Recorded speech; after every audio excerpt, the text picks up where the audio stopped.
അസ്സലാമു അലൈക്കും വറഹ്മത്തുള്ളാഹി വബറകാതുഹു.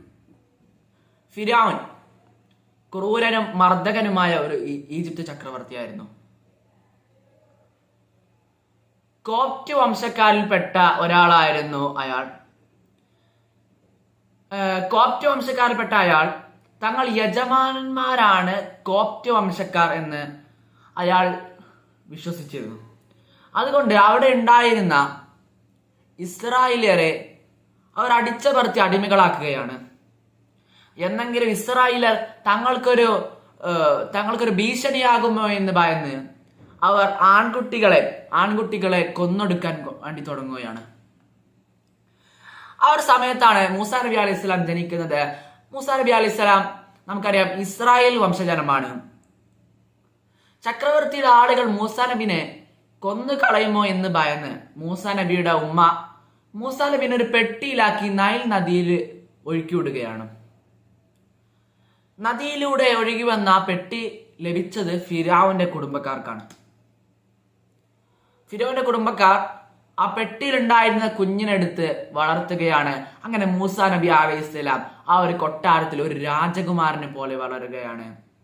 അദ്ദേഹം യുവാവായതിനു ശേഷം ഒരിക്കൽ അദ്ദേഹം ഒരു അടിപിടി കേസിൽ ഇടപെടുകയാണ്. അങ്ങനെ അതൊരു വലിയ പ്രശ്നമായപ്പോൾ അദ്ദേഹത്തിന് അവിടുന്ന് നാട് വിടേണ്ടി വരെ വന്നു. പിന്നെ അദ്ദേഹം തിരിച്ചു വരുന്നത് ഒരു പ്രവാചകനായാണ്.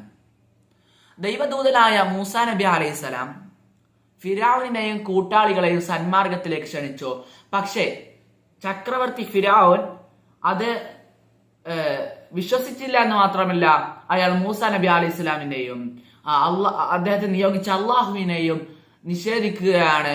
പിന്നീട് അയാളുടെ ധിക്കാരം ഒന്നും കൂടി വർദ്ധിപ്പിച്ച് അയാളുടെ ക്രൂരകൃത്യങ്ങൾ തുടരുകയാണ്. മൂസാ നബി അലൈഹി സ്വലാം വ്യാജ പ്രവാചകനാണെന്ന് അയാൾക്ക് തെളിയിക്കാൻ വേണ്ടി അയാൾ അവിടെ ഒരു മത്സരം നടത്തുകയാണ്. ആ മത്സരത്തിലേക്ക് ഫിർഔൻ ആ നാട്ടിലുണ്ടായിരുന്ന നല്ല നല്ല മാരണക്കാരെയെല്ലാം ക്ഷണിക്കുകയാണ്. കാണികൾ ഒത്തുകൂടുന്നതിനനുസരിച്ച് കാണികൾ കൂടിക്കൊണ്ടിരിക്കുകയാണ്. ആ ഒരു സന്ദർഭത്തിൽ മാരണക്കാർ ഫിർഔനോട് ചോദിക്കുകയാണ്, ഞങ്ങൾ ഈ ഒരു മത്സരത്തിൽ വിജയിച്ചു കഴിഞ്ഞാൽ ഞങ്ങൾക്ക് പാരിതോഷികം തീർച്ചയല്ലേ? ഫിർഔൻ മറുപടി നൽകുകയാണ്, അതെ, നിങ്ങളെ കൊട്ടാരത്തിലുള്ള നമ്മുടെ അടുത്ത ആളുകളുടെ കൂട്ടത്തിൽ ഉൾപ്പെടുത്തും എന്ന് പറയുകയാണ്. ആ മത്സരം നടന്നു. മാരണക്കാർ അവരുടെ മുഴുവൻ കഴിവുകളും തങ്ങളുടെ കഴിവുകൾ മുഴുവനും പ്രയോഗിച്ചെങ്കിലും അവർക്ക് ആ ഒരു മത്സരത്തിൽ വിജയിക്കാൻ കഴിഞ്ഞില്ല. അവർ തോറ്റു പോവുകയാണ്. അങ്ങനെ ആ ഒരു മത്സരത്തിൽ മൂസാ നബി അലൈഹി സ്വലാം വിജയിക്കുകയാണ്. സത്യം മറുപക്ഷത്താണെന്ന് മാരണക്കാർക്ക് മനസ്സിലാവുകയാണ്. അവർ പ്രഖ്യാപിക്കുകയാണ് സന്ദർഭത്തിൽ, ഞങ്ങൾ അള്ളാഹുവിൽ വിശ്വസിച്ചിരിക്കുന്നു. മൂസാ നബി അലൈഹി സ്വലാം വിശ്വാസമർപ്പിച്ച അതേ പ്രപഞ്ചനാഥനിൽ എന്ന് പറയുകയാണ്. ഇത് കേട്ട് ഫിർഔന് ഞെട്ടുകയും ദേഷ്യം വരികയും അലറുകയാണ്. ഞാൻ നിങ്ങളുടെ കൈക്കാലുകൾ വെട്ടിമുറിക്കും, പിന്നെ നിങ്ങളെയൊക്കെ കുരിശിലേറ്റുകയും ചെയ്യും. പക്ഷേ മാരണക്കാർ ഇത് കേട്ട് ഒട്ടും ഭയപ്പെട്ടില്ല. കാരണം അവരുടെ മനസ്സാകെ മാറിയിരുന്നു. അവിടെ വരുമ്പോഴവർക്ക് ഐഹിക ജീവിതവും അതിലെ സുഖങ്ങളുമായിരുന്നു അവർക്ക് വലുത്. ലക്ഷ്യമെന്നത് ഫിർഔന്റെ പ്രീതിയും പ്രതിഫലവുമായിരുന്നു. എന്നാൽ ഇപ്പോൾ നിങ്ങൾ നോക്കൂ, അവരുടെ സ്നേഹം മുഴുവനും പ്രപഞ്ചനാഥനിലാണ്. അവരുടെ ലക്ഷ്യം എന്നത് മരണശേഷം മറുലോകത്തുള്ള സ്വർഗം നേടലുമാണ്. അതിനായി അവർ ഏതറ്റം വരെ പോകാനും അവർ തയ്യാറായിരുന്നു. അത് മനുഷ്യന്റെ കാര്യം അങ്ങനെ തന്നെയാണ്.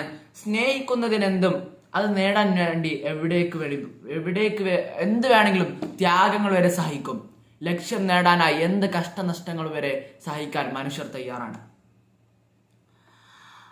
അങ്ങനെ ചക്രവർത്തിയിൽ നിന്നും പാരിതോഷികം പ്രതീക്ഷിച്ചു വന്ന മാരണക്കാർ പകരം അവ വാങ്ങേണ്ട ആ കൈകൾ കൊണ്ട് തന്നെ കൊത്തി നുറുക്കപ്പെടുമെന്നും കൊല്ലപ്പെടുമെന്ന് അറിഞ്ഞപ്പോഴും അവർക്ക് യാതൊരു ഭയപ്പാടും ഉണ്ടായിരുന്നില്ല. അവർ പറയുകയാണ്, ഞങ്ങൾക്കതൊന്നും ഒരു പ്രശ്നമല്ല. ഞങ്ങൾ പ്രപഞ്ചനാഥനിൽ വിശ്വസിച്ചിരിക്കുന്നു. അവന്റെ പ്രീതിയും പ്രതിഫലവുമാണ് ഞങ്ങൾക്ക് വലുത്. അതാണ് ഞങ്ങൾ പ്രതീക്ഷിക്കുന്നത്. ചെയ്തു പോയ പാപങ്ങൾ പുറത്തു തരണമെന്ന് ആഗ്രഹിക്കുകയും ചെയ്യുന്നു. അതിനാൽ എന്തും വിധിച്ചു കൊള്ളുക, കൂടിയാൽ ഈ ലോകത്തല്ലേ നിന്റെ വിധി നടക്കുകയുള്ളൂ എന്ന് പറയുകയാണ്. എന്തായാലും അല്ലാഹു സുബ്ഹാനഹു വ തആല എല്ലാവരെയും അനുഗ്രഹിക്കുമാറാകട്ടെ. വആഖിറു ദഅവാന അൽഹംദുലില്ലാഹി റബ്ബിൽ ആലമീൻ. അസ്സലാമു അലൈക്കും വറഹ്മത്തുള്ളാഹി വബറകാതുഹു.